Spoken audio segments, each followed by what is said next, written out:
is going on, everybody? Welcome in to the North End Podcast, episode 206.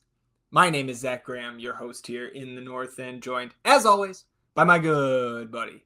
He's on record as my best friend. His name is Ian Michaud, and we call him...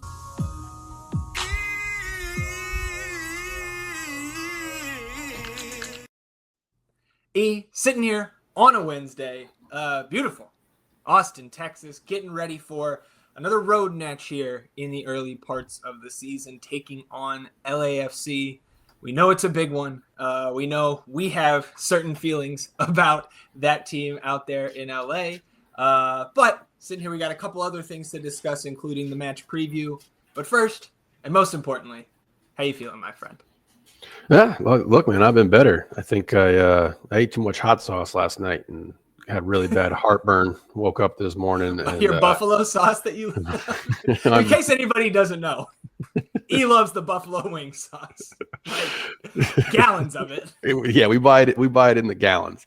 But definitely had a little too much last night and woke up, wasn't feeling too great. Had really bad heartburn, so feeling a little bit off, a little tired. But on top of that, I'm not feeling great about this game either. Okay. It's a stark contrast to the way I felt last week when we were coming home for Colorado. Was so amped all week. Couldn't wait for Saturday. Couldn't wait to get into the queue and watch our boys play. But after that performance, and then knowing what this team has coming in or going up there to go play LAFC, man, I'm not really amped up about it. So I'm hoping these boys can prove me wrong and show us something that we can really get behind. Well, maybe I can get you a little bit more excited, maybe a little more pep in your step here today. You know, I'm going to try to bring some of the optimistic viewpoints here, headed out there to LA, where we just have not had a ton of success. I mean, home or away against this LA team, but we'll talk about all that. The first thing I want to talk about here on episode 206 is our friends, of course, with Los Verdes having another watch party. We mentioned that on Sunday's episode, but wanted to reiterate that is going to be a great time here. If you need a place to watch the match with a bunch of other diehard Austin FC fans, Los Verdes throwing their watch party this Saturday at Austin Beer Works. And again, that's the Sprinkle Valley location. So that's off Springdale there, over near where I went to high school. So a little Austin geography lesson for you there. Again, kickoff for this match is 2:45 p.m. So we've got an afternoon match here. Actually, the next 2 weekends will be afternoon matches, but this one on Saturday, 2:45 p.m. The watch party will start at 1:30 though. So head on over there to Austin Beer Works early because, again, we talked about the fundraiser that is in connection with this watch party. Los Verdes got in contact with Queertopia, which is an organization that does outreach to the LGBTQ plus Black, Brown, and Indigenous unhoused community in the Austin area. They have a bus that goes around providing that outreach. And 2 years ago, the bus got in a wreck. The AC unit was destroyed, and they've had to take the bus out of commission because how hot it gets here in Texas, they need the AC. A lot of these people that they reach out to and help are elderly. And so, again, they need that AC unit in the bus. So they will be raising money. Los Verdes will be raising money to help fix the bus. And Austin Beer Works is going to be donating 10% of their sales during the match from 1:30, right? That start time of the party until the end of the game. 10% of all the sales will go to the bus fund. You can also buy, right? I said it last time, and you know me. I love me a good koozie. And so Jesse Sosa designed a koozie, and they will be selling that at Austin Beer Works during this event. So asking everybody to come out on Saturday, 1:30 p.m. Wear your Pride gear to this one, everybody. That Los Verdes watch party should be another awesome time here and looking like pretty good weather as well.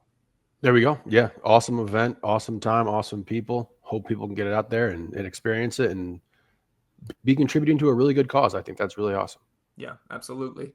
So before we continue episode 206 here today, just want to remind you all listening or watching on the YouTube channel that the best way to support the show, you actually support us financially by downloading the audio versions of our episodes. You can go wherever you get your podcast, toggle on auto downloads. You can support us going forward, and you don't have to think about it again. You can go the extra mile, rate and review the show wherever you get your podcast. And if you're watching us on our YouTube channel, hit that subscribe button. It does help us grow the show. And you can hit the notification bell to know when a live stream pops up or a new episode goes live. And of course, on this episode. Hit the thumbs up, like the video, help us battle the YouTube algorithm overlords, atone for your sins, wash yourselves clean in the waters of the North End. So just a couple pieces of news. Really, this first one is just some fluff that I found a little bit interesting. Over the last couple seasons, The Athletic, in part of their MLS coverage, goes around for an anonymous GM survey, right? So they go around to the now 30 clubs, reach out to the front office and say, hey, do you want to participate in this anonymous survey? This year, only 21 of the 30 general managers or sporting directors, what have you, chief soccer officers, right? Those in charge of building these rosters out, only 21 of the 30 participated. Unsurprisingly, at least to me, Austin was not picked by any GM to win the Shield or the Cup. And in fact, I found this a little bit disappointing. Again, it doesn't really mean anything, but the only place that Austin showed up in this survey, and there were a lot of questions, the only place Austin showed up, tied for second with FC Cincinnati and Seattle Sounders, behind Atlanta United in the which team had the best offseason question. But I felt like it was notable to me that Austin was not named. None of Austin's offseason moves were named in the question of what was the best offseason move. So clearly these GMs maybe just see the price tags that were thrown around, right? Because none of them picked any one of our moves. And this could have been signings, right? Intra-league trades or sales, right? Driussi for 10 mil is a pretty good deal, I think. But none of our moves showed up on that question. Austin doesn't show up in, they did questions about best players at the various positions around the league. Who's the most underrated? Who's got the best coach?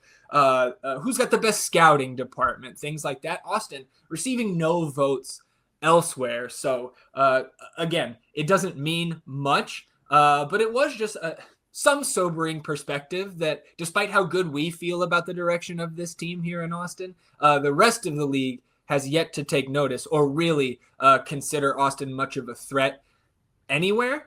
And again, to highlight how little this means, none of the GMs in last year's survey tabbed the LA Galaxy to win MLS Cup. So again, it means nothing, but I did just want to discuss it because I found it interesting. I mean, it might mean nothing, but we're going to take it personally. That's for sure. Yeah. Who was there a consensus for the best offseason move? Who was that? Latte Lath? Yes, it was. I think the top two. I think Almiron was number one, and Latte Lath was two. So I think Atlanta went 1-2 there. I can pull it back up here because that was one of the top questions here. So right, Atlanta 8 votes, 8 of the 21 for best offseason. Austin, FC Cincinnati, and Seattle each garnered 3. So the best move was actually tied between Almiron being signed by Atlanta and Cincy replacing Lucho Acosta with Evander. Then Latte Lath was technically third behind those two, tied for fourth. Those two are tied for first with 4 votes each. Latte Lath got 3. For what it's worth, next in line was Dejan Joveljic for $4 million to Sporting KC. So again, that was on The Athletic. You can go find that article. And again, just found it interesting. Yeah, I mean, I can't be too upset about the names that they just dropped there. Those are all fantastic players. Yeah. And up until this point, it's been a disappointing season thus far, disappointing start for Austin. So we got to give them something better to talk about. And hopefully we can get that ship righted here versus LAFC. Yeah, I would say those top 3 have certainly paid off in this small sample size more than Austin's. And I think Dejan Joveljic, I could make a pretty strong argument that we should have maybe 1 or 2 moves above that one. So far. So we also, again, we know that the international window, the first one of the season, is coming up here. That will be next weekend. So anybody going out to their national teams will miss the match at home against San Diego next Sunday. And we did here on Wednesday morning, maybe somewhat surprising. Maybe we shouldn't be. But Leo Väisänen gets called up by Finland for their World Cup qualifying matches against both Malta and Lithuania. You also see Robin Lod is here. Teemu Pukki still making the national team over there in Finland after being turned completely to dust in Minnesota last year. You see Leo up there in the top right. And ultimately, man, I don't know if I would think twice about this really, if we had Julio healthy because Leo wouldn't be playing anyways. I know this is going to make us even more thin at the back against San Diego, barring Julio being healthy for that. Technically, he could be. But I also think this is good for Leo because if he can go and get some minutes in at least one of these matches, those are minutes he's again, absent a Svatak or Heinzike knock over the next 2 weeks, like Leo still might not play for us. So I don't think this is all bad, but it does make us thinner next weekend. Absolutely. And look, we talked about benchable offenses and stuff last week when we were chatting about Danny and everything like that. And I just don't think Svatak has locked in, concrete, 100% been earned this. He'd be the third CB at this point. I don't think he's earned it, the right to be able to be like, game in, game out starter. You're going to get him when we have a Julio injury here. So potentially for some Leo minutes, I brought it up when we were previewing Colorado there and everything like that. And I think maybe the way LAFC plays might be a little bit more beneficial to have Svatak in here. I know that we'll get into that when we go break down this LAFC club, but good for Leo. Excited for him. And I do agree with you. If he can get some minutes there, that'd be great. But I am also not writing off seeing him in the starting 11 or seeing him get some time this weekend. Sure. Yeah, I think that's fair.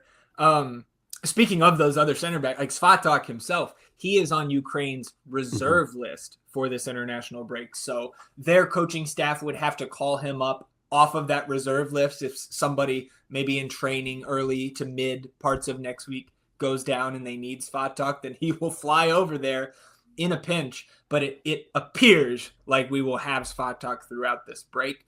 We will have Danny. He was passed over by Venezuela this window. So was Brandon Vasquez, passed over by Pochettino this window for the U.S. We are still waiting on roster releases from Ghana and Albania. I am assuming that Buka does not get called up and that Mirtu does. But we could see it. We could see both go. We could see both stay. I imagine we will have those answers before Saturday's match, that those rosters will be released. But as of recording time here, afternoon on Wednesday, we don't have the answers yet. So again, anybody going out on this international break will miss the San Diego match. So any additional thoughts there?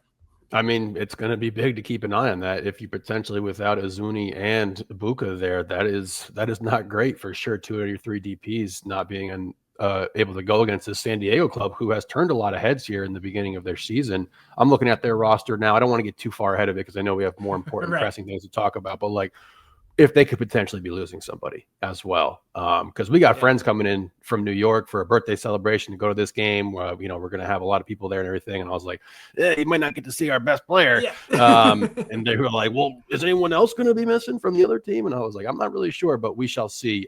Absolutely. I can't be mad when these guys get called up because what an honor, what an achievement to be able to represent your country and everything like that. But for us and FC purposes, that would suck big time. Yeah, absolutely. Chucky, I think, still is a regular with the Mexican team. But he's hurt. So I don't think he's playing regardless. And again, getting ahead of ourselves, let's talk about this Saturday, kickoff 2:45. I think actual kickoff will be probably 2:54 p.m. Central here. But out there in LA, taking on LAFC, I'll toss it to you, E, here to get us started because I know you are on the written preview this week that will be up on Thursday at thenorthendpodcast.com. Well, if you've been around this league for some time now, you know that this LAFC club is the pinnacle of what you want to be. This is the team that is able to continuously retool, find young players, get them in, sell players off, acquire veteran savvy players who want to play in LA and be in California. And they are just continuously at the top of the table as we saw them for the majority of last season and the year prior to that as well. In our 11 matchups with LAFC, we are 2-2-7. So not very great. The last win, 7 losses, just to make sure everybody gets that. I'm looking at, it's win, draw, loss. Yeah. It depends on where you look, dude. Like fans do it differently. Different outlets do it differently. Okay. I think what MLS does on the MLS site is win, loss, draw. But again, it's just with this soccer stuff, man, it's not consistent across the different outlets. Word. 2 wins, 2 draws, 7 losses. Yeah. The last victory we had versus this team was one of the high points for the history of this club, with a 4-1 thrashing that we put on them. But since that game, we have only been able to secure 2 points out of the 6 times we've matched up with them. So they have had our number since that point in time. That was definitely a bit of a turning point too for this, not rivalry, but the Chirondolo Wolf kind of back and forth between one another, that healthy rivalry between two competitors like that, where Chirondolo really turned it up a notch after that 4-1 game and was starting to take things a bit personally here. As we've shifted into the previews for this season, I think that one of the more important things is to go over who these teams lost and who they brought in. We're going to see a ton of turnover for all of these clubs and players that they're going to have coming in as well. So we won't go too in depth with all of that, but they did lose some significant pieces from last year's team. Edward Atuesta shipped out. He's in Orlando. Mateusz Bogusz was sold to Cruz Azul for about $10 million, over $10 million.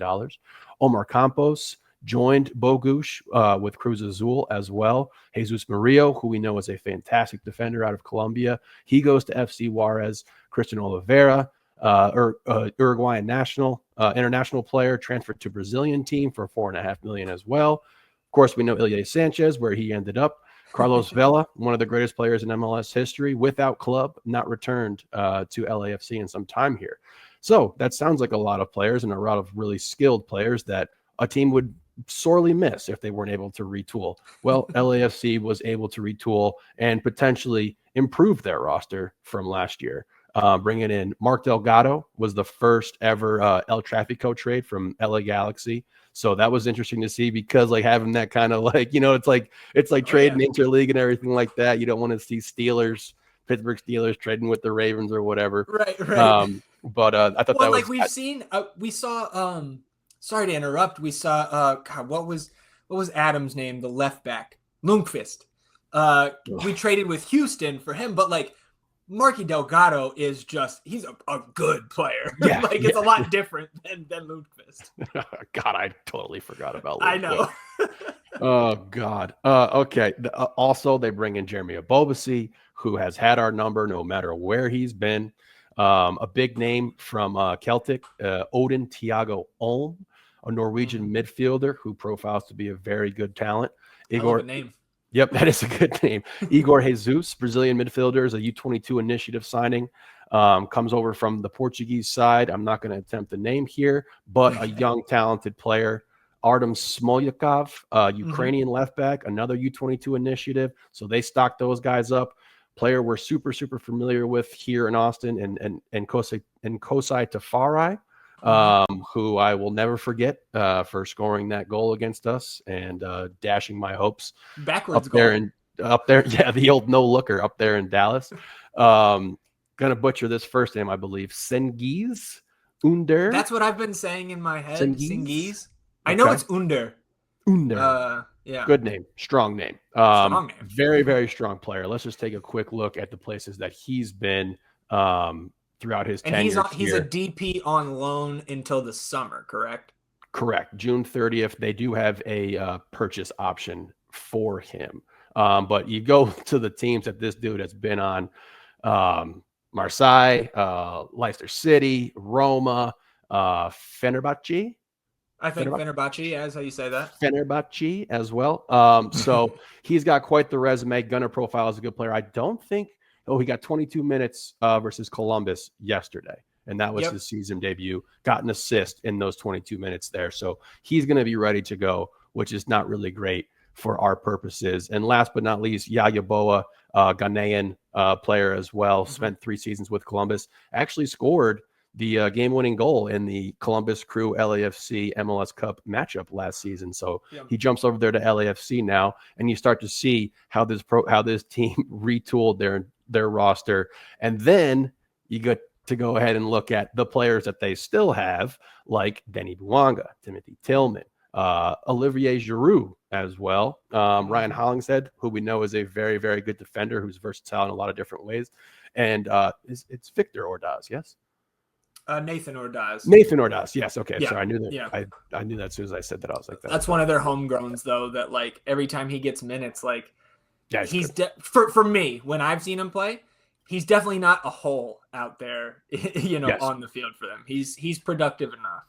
And then you have the 19-year-old David Martinez, who was a solid Killer. contributor, solid contributor for them last year, and is just coming into his own more and more. Yep. And he's going to be a very good player here. So this team can really, really play. They have talent up and down the field, pretty much too deep at every position in the attacking third. This is a team that has the structure where you have the attacking high flyer, high octane type of players on the wings and the forward positions, and then a midfield that consists of veteran talent, savvy type of players who are heady, box to box kind of midfielders that can not only distribute the ball out to those talented attacking players, but know how to play defense as well. And then you shore it up with a back line that is formidable, not only in size, but in talent as well.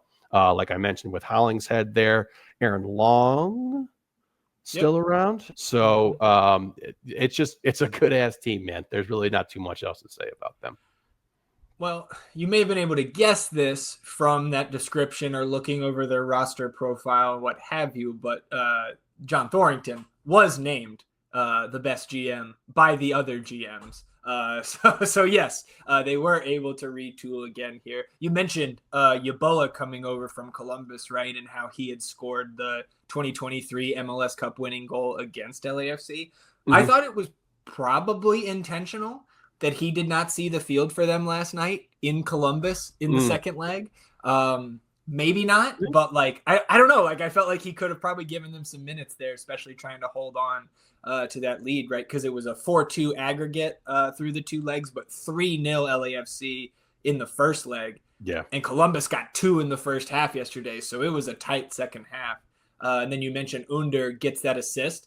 That was the last play of the game. Steps it, like, very similar to Buka's goal at Nashville last year, where he intercepts near midfield, takes it down the field himself. This time, dumped it off to Buanga, who curled it into the net for their first goal of the match. They lose 2-1, but they advance on aggregate. I actually did. Sorry, go ahead, E. I was just going to say, like oftentimes we look at teams that have these Champions League matchups and everything like that, and you're like, okay, well, they're going to be tired. They're going to need to be rotated. But as we pointed out, this team is deep all across the board here. So the players who had to go 90 last night or didn't have to go 90 are still going to be able to be replaced and or refreshed. So not a huge advantage for Austin here that LAFC had to play last night. Yeah. I think we'll take what we can get in terms of that. But, I'm not sure we're going to see as heavy rotation as we did last Saturday because LAFC played Seattle. Both teams rotated heavily. So we can pull that lineup up here and get a couple zooms, right? Like Giroud, Yeboah, or Daz front line, right? They went 3 at the back with Tafari, Long, and Segura. And then in the midfield, you had Saldana, Smolyakov, right? He's one of their U22s. Palencia was out there. They rotated Lloris, right? Tomas Hasal was in net in this match, and they lose 5-2. If we see a lineup like this on Saturday, I'll be excited. But also, then that puts even more pressure on Austin, I think, to go get a result if LAFC does rotate this heavily. But they do not have a midweek match. The next CCC round is the first week of April. So, again, I don't know if it's going to be this dire of a full team rotation, essentially. But we'll see some. Like, you look at last night, man, they basically start the first choice 11 there. Hollingshead gets back in. Tillman off the illness. Igor Jesus, the Brazilian you mentioned, one of their 3 U22s. He's back there in the midfield next to Delgado. David Martinez, Buanga, Abobasi up top. Abobasi plays 82. Tillman plays 75 coming off an illness. David Martinez exits in the 68th, but they brought Under in for him. So, that's not really, it's not a drop-off. It's probably an improvement, and that's saying a lot considering how good Martinez is, especially when he flashes that elite talent he's got. But I don't know, man. This is a team, right? We saw the roster build. They've got their 3 DPs and their 3 U22s filled out. They've got 6 TAM players, although to be fair, Gonzalez is on loan, so 5 TAM players on the roster. This is a roster that is built out, and they're just waiting for further reinforcements because the word is that Antoine Griezmann is going to land in LA later this year, in late July, early August, and I am not looking forward to that. And so I actually did a little bit of reconnaissance on how LA fans are feeling right now. And every time I dive into their stuff, man, like their independent media, I just get this weird feeling. Yeah, you make the like little crying signs there, crying face, like they're talking about getting rid of the coach and woe is us because Olivier Giroud sucks. And like to be fair, Giroud does not have an MLS goal yet. He got one in Leagues Cup last year, and he got one in the Open Cup, I believe, in the Open Cup final last year. But to be fair, he has not been good, and Jeremy Ebobisse appear like much to the demise of our best ball team this year. But it appears that it is Ebobisse's job, and Olivier Giroud is the backup, which is just crazy to think about that being the reality.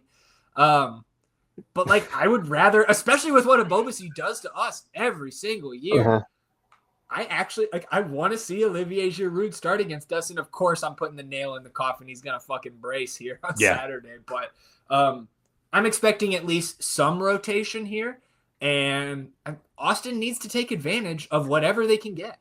Yeah, you're gonna have to. The all-time leading goal scorer in French history. Yeah. He sucks. Yeah, I know. Oh, that's funny.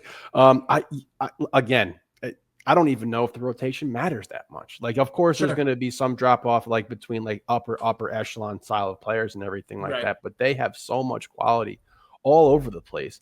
And, lost in the sauce here is Denny Bouanga, who like we didn't really get to chat about a bunch because we're going over all these new studs that they brought in. This dude is still the most dangerous player in open space when he has the ball at his feet, or if he's just charging, barreling down at the goal at you. Like, he is fast, he's big, he's ultra talented. He's one of the best players in the league. So like, this is just a team that if they rotate, if they don't, it's going to be a lot on our plate. And, even playing that like super rotated roster.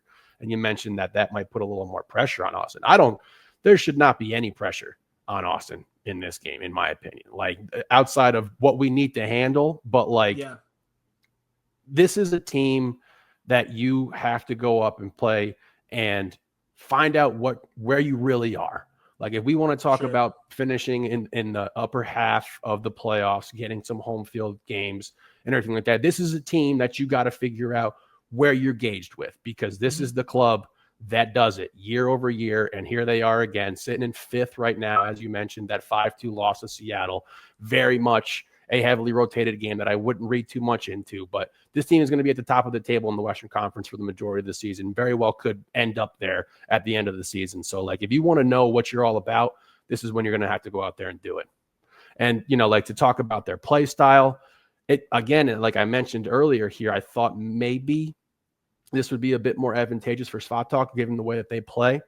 They are built to absorb pressure and then just recoil and hit you on the counter as fast as possible. And they can hit you quick, and they're very direct about it. They know how to get the ball to their skilled players and move the ball up the field. And as I mentioned, with that box-to-box kind of midfield, you have guys in distribution who are able to make fantastic balls into space to guys like Bouanga, to Martinez, Under once he gets rolling here and everything like that. So we're going to have to play a style that I think is also quite direct. If you're going to sit back in the horseshoe and everything like this and not really generate some good looks, you're going to get hit on a counter by this team. I don't see how you can keep them off the score sheet, just what they have available.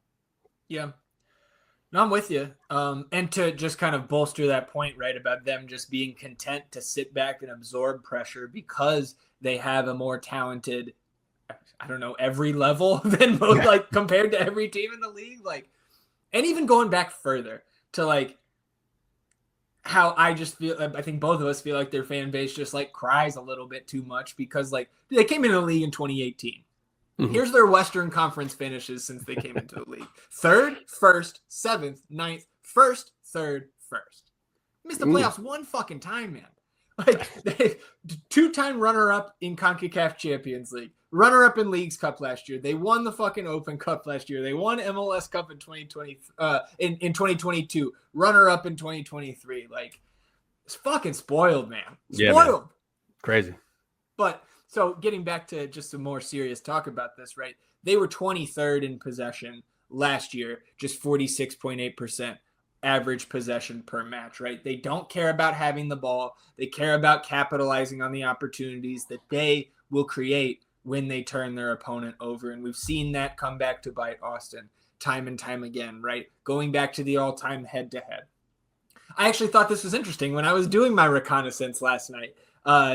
One of the fans that was talking called the Crew LAFC's biggest rival. And I've heard some Austin fans say that LAFC is our biggest rival, of course, outside of the Texas team. Because, right, like, I'm sure they would say the Galaxy. They're probably just moving on past that when they call the Crew their biggest rival. Mm-hmm. I just thought it was interesting because I don't think you can find an LAFC fan. There was even some derogatory Austin talk on this particular podcast that was like, yeah, like when Austin comes to town, like it's a win. Was almost word for word what they said. And that's fair because of the record you read off earlier. The aggregate scoreline between these two teams across the 11 meetings is 22-11. But you take out the 4-1, let's call it what it is, anomaly game. And man, watching those highlights this morning was, what a night. But like you take that game away, it's 21-7. 21-7. We have just had no success outside of that 3-month window in summer 2022. And it's time to start changing that, man. And you only do that with an upset victory on the road. A tie would be good for us, I think, but you do not start changing the narrative between these two teams without going in here and stealing one at BMO Stadium. And to Austin's credit last year, for as bad as we were, LAFC was the 1 seed in the West last year, and Austin did not lose to them. You got draws both times, and I would make the argument that you should have got 4 points because Kai Kamara, bopping one in at the death against us at Q2 that night. You should have been able to see that one out, but the fact that Austin has not lost to this team, I guess, we did play them in Leagues Cup last year, so we haven't lost to them in league play since 2023. But I just wanted to highlight those 2 draws last year because they were, especially given the context of how talented each team was respectively last year, those were good outcomes for Austin. So go out here and build on it. And I know you said you're not excited, like you don't have a ton of optimism relative to our normal levels here in the North End. I think this Austin team can go out and surprise people. Like, I don't think this is the week that we see the lid completely lifted off the net and the floodgates open. But I do think this team can go in there and pull all 3 points back home with them to Austin. It's just going to be very, very tough. And again, I think that probably comes with some form of rotation to start this match with LA. If you could strike when they, not wave the white flag, but they're okay running these guys out there, not their first choice 11. You got to capitalize on that. That is the recipe to an upset here. Absolutely. If they're going to overlook you, then you're going to have to go out there and prove it and take it from them and everything like that. But you're going to have to score goals. If you're even going to consider getting a result in this game, you are not keeping this team off of the scoreboard. I think we've never shut them out. They've scored at least 1 goal every single time that we've played them. So you're going to have to score goals. Interested to take a look at their injury report and who's actually going to be available here. They have a couple guys who are like late March, potential timeline to return and everything like that. So going to keep an eye on that tomorrow and see what this rotation could really look like. But let's go ahead and talk about the good guys. Yeah. Unless you got some more stuff here. Well, I was just going to say on the injury report, the Marlon, one of the center backs who's on loan there, he had a hamstring against Seattle, did not play last night, but Cherundolo said that it's not considered a long-term thing, so maybe he's back on their back line on Saturday. Maxime Chanot, who I know their fans are ready to get back. He had a head injury in the preseason, and he's on his way back, but even if he's active, like if you haven't played since the preseason, right, about a month, I imagine he's probably not starting this match. But again, like you said, we'll wait till Friday and see what the injury report holds. Talking about Austin now, obviously, no Julio Cascante. And we'll get the official update on Mikko Dessler during Thursday's media availability, but we do not expect to have Dessler. And like I said on Sunday, until I hear otherwise, I'm assuming 4 to 6 weeks here, and hoping for the best. Yeah, absolutely. And, just like that matchup we had with Colorado there, where we're going to be able to pair Mihailovic with Dessler on that side, like missing Dessler here when you got to deal with Bouanga, man, is tough, and Johnny G had one of his best games of his career playing against LAFC. And it looks like he's going to be called upon again in this matchup, because I don't see any way Dessler's ready to go. No shot. And even if he was like, okay, maybe he can go out there and give it a go. No, sit him down. It's way too early in the season to be pushing a hamstring injury like that.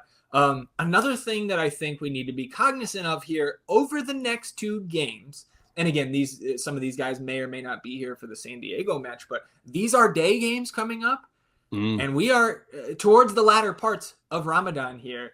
And so, 2:45, I guess it probably is fortunate for this match that we are on the West Coast, because the kickoff time will be with 12:45 p.m. out there in LA. So closer to sunrise than here, because I actually don't know for sure, but I'm assuming Osman Bukhari is Muslim and is observing Ramadan here, right? And so again, I don't know much about Ramadan. The one thing I do know is you cannot drink and you cannot eat from sun up to sundown. And that applies to your professional athletes as well. And right, there's been many documented athletes, high level athlete, right? I think Hakeem Olajuwon is probably the guy I first heard about going through something like this and playing through these religious observations here. But Buka Azuni, I think just based on his heritage, right? You may guess that he is observing even Sabovic with his Macedonian roots, that could be. Yeah. So it's just something that I'm a little bit worried about, because it's probably not ideal to go play 2 hours of soccer when you can't eat leading up to it and you can't drink water. And I don't know, I'm a little concerned. That sounds very difficult. Can you get IVs? I don't think so. I don't know, dude. Can you butt chug? Is that a loophole? Oh my God, can that even be an episode title? Can you butt chug? I'm not sure. I don't know, man. Again, I just something I want to be cognizant of heading into these next 2 matches, because of fucking course we're playing in the afternoon during Ramadan. I also had the thought and went looking. The longest goal drought in club history, we're not close to it yet. So that's good news. That's good news. We've been through that. Longest goal drought in club history is 395 minutes. That was during the 2023 season from March 25th to April 29th. John Gallagher scored in the 5th minute at home against Colorado on March 25th. Then we did not score the rest of that match, did not score against LAFC on the road. The Whitecaps at home, or Galaxy on the road before. Guess who broke this drought? We won't take the time. Emiliano fucking Rigoni, of all people, is the one who broke the longest goal drought in history with his first ever Austin FC goal in the 40th minute against San Jose at home on April 29th, 2023. The next 3 longest goal droughts all happened in the 2021 season. Those are, I guess I should have said 395 minutes is the longest drought. And then in 2021, we had droughts of 379 minutes, 362 minutes, and 286 minutes, all in that expansion season. So we have not scored in 196 minutes. So we could go 2 more full games without scoring and still not set the club record. But let's let this be the last time I ever bring this up, please. Indeed. Like I said, you're going to have to score goals here in this matchup. So, oh man, that took the air out of the room. Well, and okay. So in terms of scoring those goals, right? I feel like it's one of the first times in Austin FC history that we are underperforming our XG, because our total expected goals on FOTMob's model through 3 matches is at an even 3. So we've only scored 1. We're underperforming that sweet, sweet XG by 2. Again, it is an accumulation of a lot of shots that are not high probability chances. So like, I don't look at that metric and really think positive things at all. And I look at some of these defensive metrics, like expected goals against. We're actually best in the league right now with just 1.9 expected goals against, and of course only been scored on twice. And I mean, really both of those were kind of low XG chances, especially the DaCosta goal in Portland.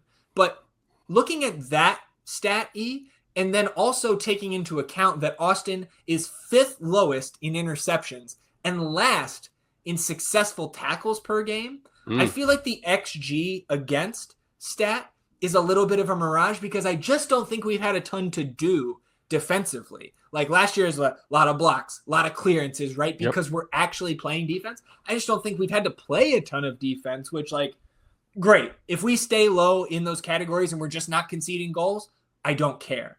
But like, it's still probably just too much small sample size theater to really be drawing any sort of conclusions from these first 3 matches or these underlying metrics, because these are built for more long-term type of samples, not just this 3-week sample.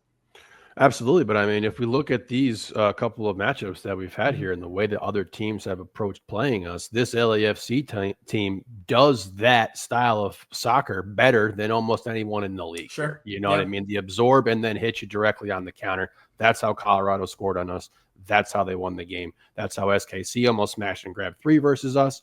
And the Portland game, a bit not nearly as cohesive, coordinated of a game plan from Portland, but still had roots in the let them pass it around. We'll get it eventually, and then we'll go hit them. So you're going to have to find a way to be not only aggressive on the defensive side of the ball in regards to getting those tackles, those interceptions that we really want to have, because they're going to be coming at you quick and fast here, but to find ways, direct avenues to crack this defensive unit that they have up there in LA. What do you think about any lineup changes? I think for me, like, I want to see Sabovic. I think he could, like, again, is he going to turn this thing completely around and we're going to start scoring 2.5 goals per game? Oh, maybe. I don't know. But like, the one thing that stuck out on his highlights was his passing ability. And for a midfield that is struggling to put the forwards and wingers that we do have up there into dangerous spots consistently through these first 3 games, like, I think that is the move I want to see. And I would also love to see 4-3-3 instead of 4-4-2 and let Azuni play on the wing. But again, if they're going to continue to run Azuni and BV up there together in a 2-forward look, I get it, because don't deviate from these plans that you've been laying for months now, probably, just because it doesn't click over the first 70 minutes that these guys played together. So if we see a very similar tactical setup or like formational setup, like, I'm not going to be upset. But again, it's just something I have my eye on. I think it's more the personnel in the midfield. Get Sabovic in there for either Owen or Danny. And I think Danny is more likely at this point. That would be my change. And then Johnny G in there for Dessler. Yes, definitely.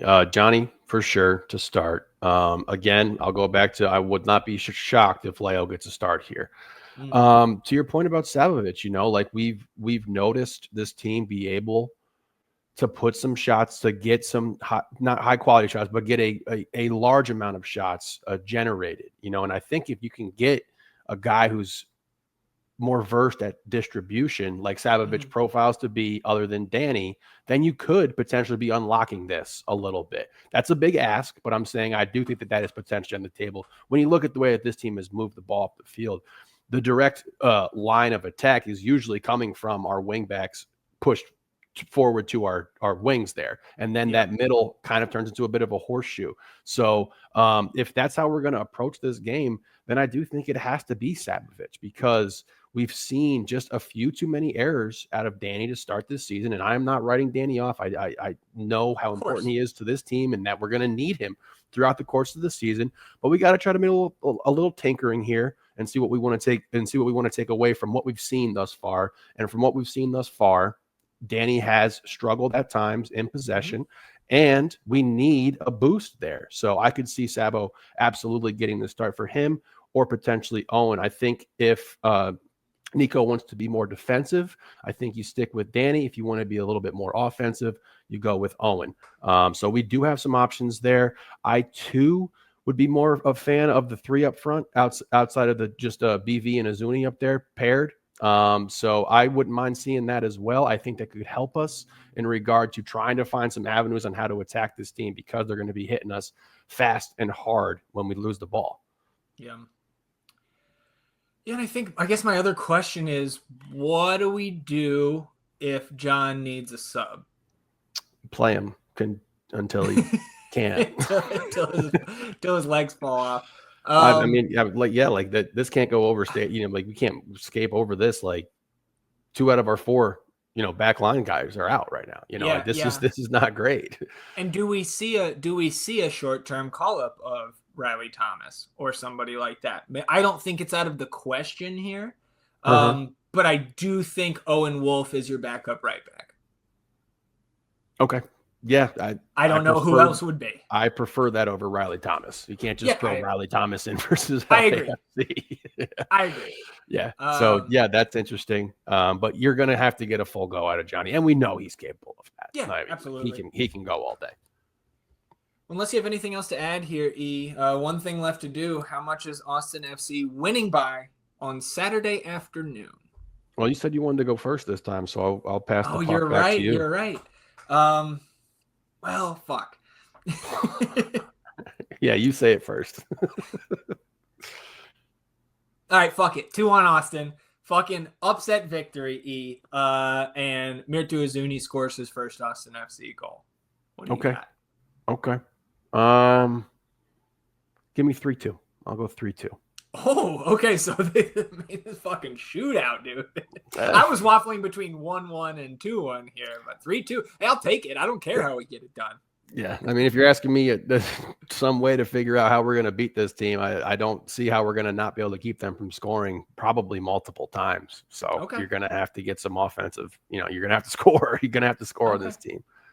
I think we can do an okay job keeping them up. Again, I am expecting some level of rotation here from LA. So I think they could be off to a little bit of a slow start. I think Austin scores first. I've been dancing around 1-1 kind of here in the early parts of the week. But I do think Austin scores first. Austin has scored first multiple times at LA over the last couple years. Doesn't always turn out great at the end of the day. But we have been able to do that here before. So a 2-1 for me, a 3-2 for E, and hesitant optimism has returned to the North End. Come on down to Palmer Field where the champions play. Get ready for the game. It's last business day.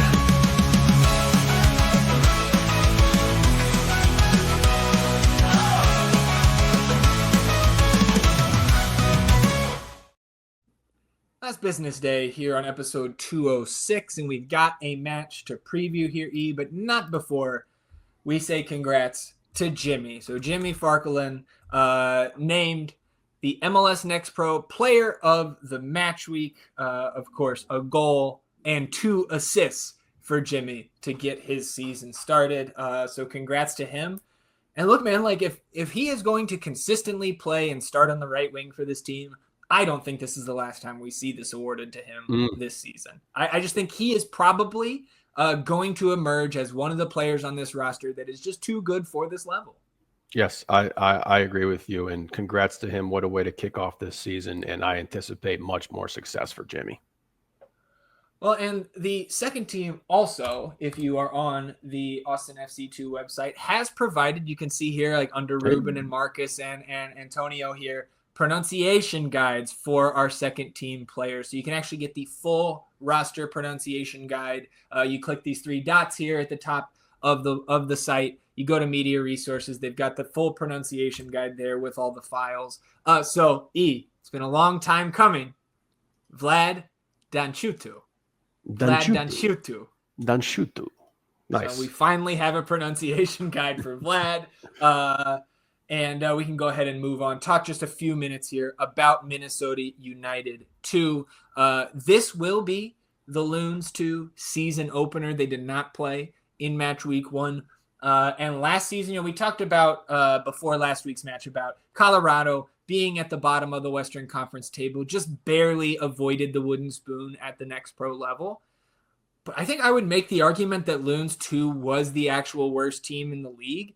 They were second to last in the West, sandwiched by Austin and Colorado. They had 32 points from their 28 matches, but a league worst -30 goal differential. That was worst in the league by 8 and worst in the Western Conference by 13. Again, I think this is the real worst team. Last season, we actually got beat by them 3-2 when we went on the road in early September during that playoff push. But that was the game where it was, to me, a little bit of bullshit. They start DJ Taylor, who started at Q2 Stadium earlier that season for the first team, right? They had guys like Loic Massanvi and Jordan Adebayo-Smith, Moses Nyman, these guys who were down from their first team. And we have Jimmy down there too as well. But these are guys that played rotational minutes and sometimes starter level minutes for their first team last year. And so they snuck a win over us in September 24. But again, it was a dismal year overall. They were led in goal contributions by Patrick Weah. He had only 8 goal contributions. Again, this team sucked last year. Weah is now with Sal in Atlanta with their second team. Rory O'Driscoll was second in goal contributions with 7. And then in their FOTMOB ratings, Massanvi and Adebayo-Smith leading the FOTMOB ratings. Unsurprisingly, their first team guys, when they did come down and play, were pretty darn good. It looks like this season, Britton Fisher, who led them in both chances created and key passes last season, it looks like Fisher is back. But on their website, they only have 7 players listed. So this is almost a complete toss-up. I have no idea who's on this fucking team. Adebayo-Smith is still on their first team roster, so it has him on loan, so he could have already been loaned down to this team, right? The official, right? You got to be loaned down to the second team to play. Massanvi is injured for the first team. He's been playing for them, so I don't think we see Massanvi, but another injury for their first team, who we know from DJ Taylor playing last year. Minnesota will use their second team to get some guys minutes ramping back up from injury. You know who's been injured on their back line? None other than Kip Keller. So maybe we see Kip Keller returning to the pitch on Friday. I don't know if they would do that to Kip, but damn, that would be fun. So maybe we see Kip Keller. I wouldn't count on it. All-time head-to-head, 1 win for Austin, 1 loss for Austin, and 3 draws between these two teams. This is the first of 3 scheduled meetings this season. I don't think we see any changes for Austin outside of Jorge Alistue, who got hurt, right? The ankle injury, stretchered off last week, and then saying he's all good after. I don't know if he's all good enough to play in this one. So maybe we see a replacement there in the midfield, but really hard to say we want to see anything different after they came out of the gates so hot. So look, man, you got another advantageous matchup here at home on Friday. I think this has to be a win, and I think it's going to be a win ease here. So I will, like I did with the first team, unless you have anything else to add here, I'll go ahead and say Austin FC 2 gets this done. Give me 2-0, man. 2-0. Okay, fair. I'm staring at their last game from last season where they lost 8-2. Yeah. So I'm going to go ahead and say Austin 4-1. Okay, nice. We'll take a 4-1. Put it on them. They suck. All right. And we might be the best. Yeah, sure. We might be through 1 week. We're kind of looking like it.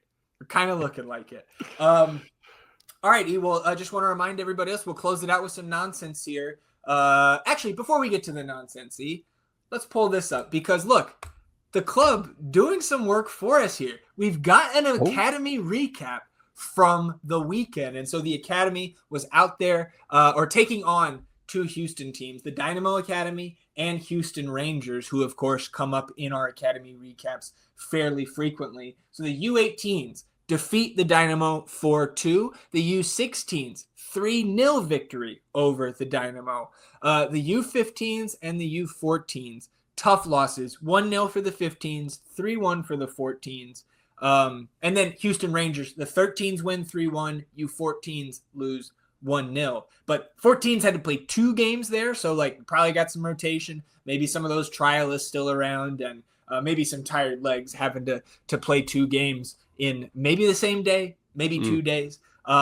But appreciate the club for giving us these recaps here, man, because again, we have some folks that reach out to us and provide us with that information when they can. But this is what I like to see, because I want everybody, not just the North End listeners, to be able to follow along with the academy if they so choose. And these guys deserve the exposure, man. They're working hard.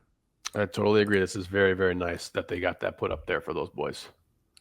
So we'll keep an eye on the academy headed into this weekend. Keep it up, fellas. And then closing it out with the nonsense here today, want to remind everybody, sign up at Underdog Fantasy. The MLS season is here. If you want to make some picks on your favorite players in sports, check out Underdog Fantasy's Pick'em game. You choose higher or lower on between 2 to 8 players, and you can win up to 1,000 times your entry. Underdog is available in 33 states, including right here in Texas. To sign up, click the link in the description of this video and use promo code NORTHEND at sign up, and you'll get up to $1,000 in bonus cash and a free pick to get you started. So join the millions of fans who have won billions on Underdog.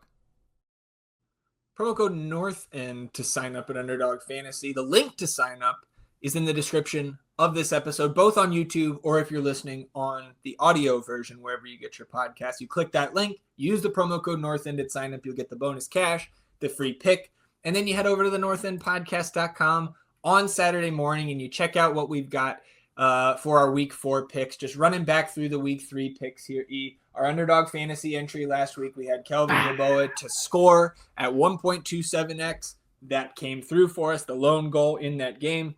We took Chicho, higher than 2.5 shots attempted. He comes through with 3. And then we took Alexandros Catranis from Real Salt Lake, higher than a half shot. Couldn't get on the board there. So second week in a row after our week 1 success, second week in a row, we come up 1 shot attempt short. I still feel pretty good about this, though, man. Yeah. Like, if we hit 7 out of 9 picks consistently going forward, we're going to have a really fun year. Absolutely. I feel good about it, too, man. Even with these 2 close calls here, I put some jelly beans down. Yeah. Oh, yeah. So we're still sitting with the underdog picks at plus 8.96, or it'd be 7.96 units headed in to week 4. But the week 3 picks, overall, if you tailed everything, you profited on the week. Atlanta United does not come through. Austin FC does not come through. But St. Louis, Sunday night, saving a profit on the week. We took plus 190, draw no bet. So wish I didn't hedge that with the draw no bet, because it would have been a much bigger payout. But then we get goals from Yeboah, from Hugo Kuipers. And then we took goal or assist from Marcel Hartel, and he comes through with a goal against the Galaxy at plus 170. So plus 1.9 units on the week here, We are now down 1.8 units with the betting picks. But again, overall on the week, we are up. And overall on the season, we are up between the picks and the underdog entries. And that's what you want to see. So Saturday morning, we'll have the week 4 picks posted to the northendpodcast.com. And again, promo code NORTHEND when you sign up at Underdog. Get that deposit bonus, get that free pick in there, and then come play along with us. Yeah, come on. We have fun. Alrighty, anything else for you here on episode 206? Feeling better about this game. Let's go get it done. All right. You don't sound super convinced. But it's the hot sauce. Yeah, still feeling the buffwanger? Yeah, bubbling. I've been sitting here pondering, are we actually going to title an episode about butt chugs? Look, we've been pressing the line the last 2 episodes, I feel like, with with the potential title names and everything. But yeah. I don't know. Everybody will know before they listen to this. I mean, you could just ask the question in the title, can we title this butt chug? And then it's not technically calling, it's just, you're checking. Well, you guys all know before you're hearing this, so we will have our discussion after we stop recording here, and we will see you all back here on Sunday for another episode of the North End Podcast, where we will recap the first team's road match against LAFC, the second team's home match against Loons 2, and talk about everything else that happens in the Austin FC universe. Between now and then, enjoy the rest of your week, everybody. We'll see you at the watch party on Saturday, and then back here on Sunday for another episode. Until then, He's E, and I'm Zach. Vamos Austin FC, everybody. Goodbye.